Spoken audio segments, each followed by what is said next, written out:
He realized he had just died when he saw his own body, as if it were not his but that of a double, collapsing onto the chair and pulling it down in the fall.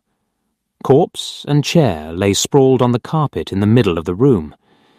So, was this death? What a disappointment. He had wanted to find out what the transition to the other world was like, and it turned out there was no other world. The same opacity of the walls, the same distance between furniture, the same sound of rain on the roof. And above all, how unchanged and indifferent to his death the objects he had always believed were friends were. The lit lamp, the hat on the rack. Everything was the same, only the overturned chair and his own corpse facing the ceiling. He leaned over and looked at his corpse as he used to look in the mirror. How aged he was. And those worn-out layers of flesh.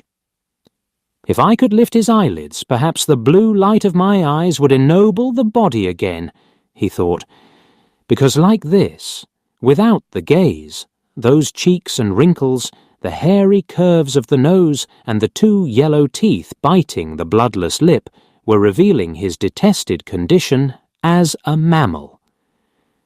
Now that I know there are no angels or abysses on the other side, I return to my humble abode. And in good humour, he approached his corpse, an empty cage, and tried to enter it again. It would have been so easy, but he couldn't. He couldn't because, at that very moment, the door opened and his wife intruded, alarmed by the noise of the fallen chair and body. "Don't come in!" he shouted, but without a voice. It was too late. The woman threw herself onto her husband, and upon feeling him lifeless, she cried and cried. "Be quiet! You've ruined everything!"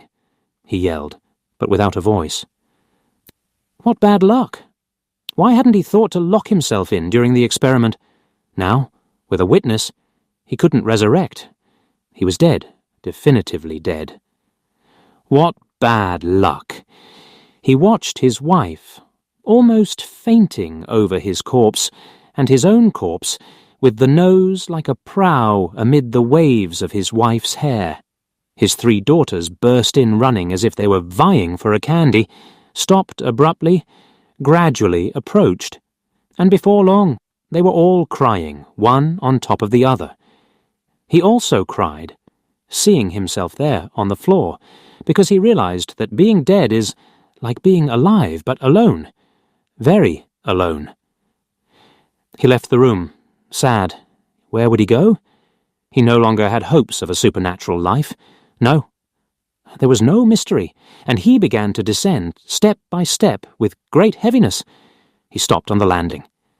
He had just realized that, even when dead, he had continued to believe he moved, as if he had legs and arms.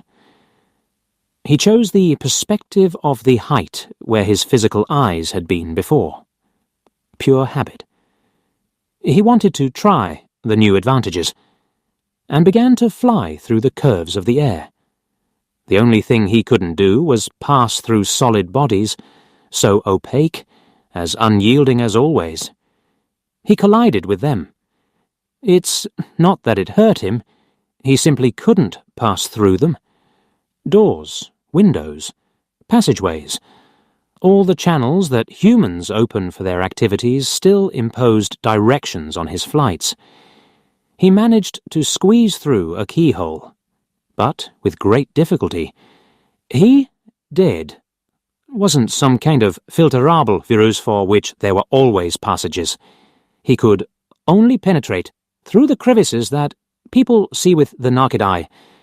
Did he now have the size of an eye's pupil? Nevertheless, he felt as he did when alive, invisible. Yes, but not incorporeal. He didn't want to fly any more, and descended to reclaim his human height on the ground. He retained the memory of his absent body, the postures he had adopted before in each case, the precise distances where his skin, hair, and limbs would be. He thus evoked his own figure around him and inserted himself where his pupils had been before. That night he watched by his corpse, next to his wife. He also approached his friends and heard their conversations. He saw everything, even the last moment when the clods of the graveyard sounded lugubrious on the coffin and covered it. He had been a domestic man his whole life. From his office to his home, from home to his office, and nothing beyond his wife and daughters. He had no temptations to travel to the belly of the whale or explore the great ant-hill. He preferred to act as if he were sitting in the old armchair and enjoy the peace of his family. Soon, he resigned himself to not being able to communicate any sign of his presence. It was enough for his wife to lift her eyes and look at his portrait on the wall above. Sometimes he lamented not encountering another dead person even once on his walks to exchange impressions. But he didn't get bored. He accompanied his wife everywhere and went to the movies with his daughters. In the winter, his wife fell ill, and he wished she would die. He hoped that, when she died, her soul would come to keep him company. And his wife died, but her soul was as invisible to him as to the orphans. He was alone again, even more alone, as he could no longer see his wife. He consoled himself with the feeling that her soul was by his side, also watching over their common daughters. Would his wife realize he was there? Yes, of course. What doubt was there? It was so natural. Until one day, for the first time since he had died, he had that feeling of something beyond, of mystery, that had often overwhelmed him when he was alive. What if the whole house was inhabited by shadows of distant relatives, forgotten friends, eavesdroppers, amusing themselves in eternity by spying on the orphans? He shuddered with disgust as if he had stuck his hand into a nest of worms. Souls, hundreds of strange souls sliding over each other, blind to each other, but with their malicious eyes open to the air. The orphans breathed. He could never recover from that suspicion, although over time he managed to stop worrying. What could he do? His sister-in-law had taken in the orphans. He felt at home there again. Years passed. He watched his 3 daughters die, one by one, unmarried.